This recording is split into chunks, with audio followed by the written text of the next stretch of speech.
My speech is on space shuttle launch. Famous astronaut Neil Armstrong once said, "I was elevated, ecstatic, extremely surprised that we were successful." This was founded on about.com education. And I was like,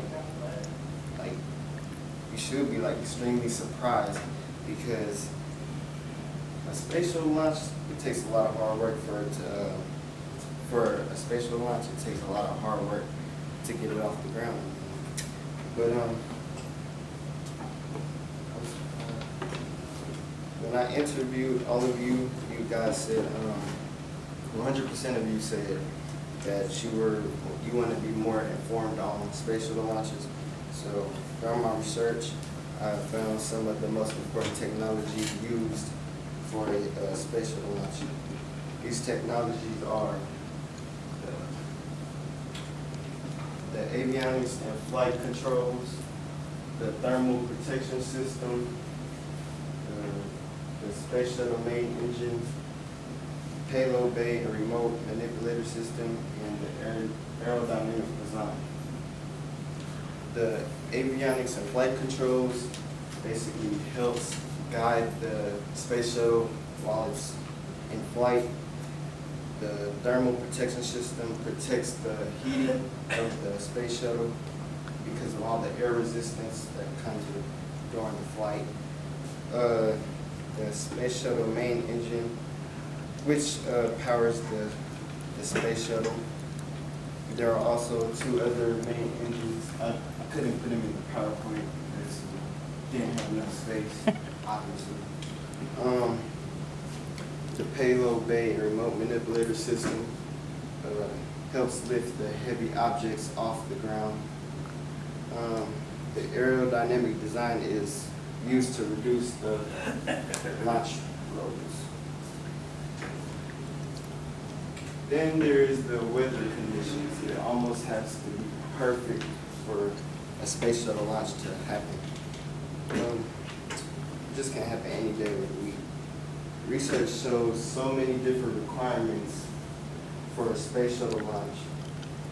They also have to look at the history of the weather on the days they did the launches on, because they'll know what time of the year would be best for a space shuttle launch. The shuttle will not launch if there is precipitation, low clouds, or high winds at the launch pad or along the flight path. Lightning close to the flight path can also shut down the launch. So when it comes to the weather, it almost has to be perfect. Clear weather.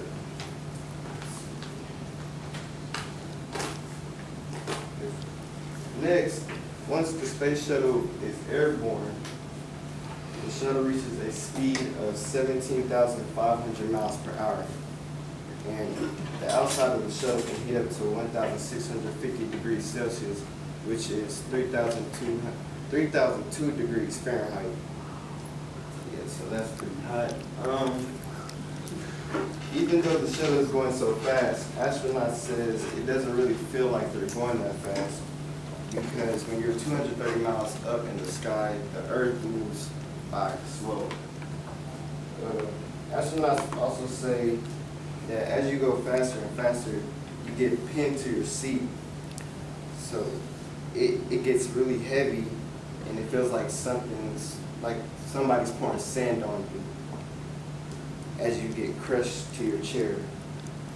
Then it gets harder and harder to breathe, and it lasted 6 minutes and 40 seconds while the weight is increasing on you. Then at 8 minutes and 42 seconds, the gas tank goes out of fuel, and the engine shut off, and then you're weightless. So, if you want to experience that, you can experience that on Virgin Galactics. It will cost you $250,000. You said 250, right? $250,000. That's a couple base hills. So I just went over the different technologies used for a space shuttle launch, the weather conditions, and gave you some information on being airborne in a space shuttle. After all that is done and said, it's pretty much worth it.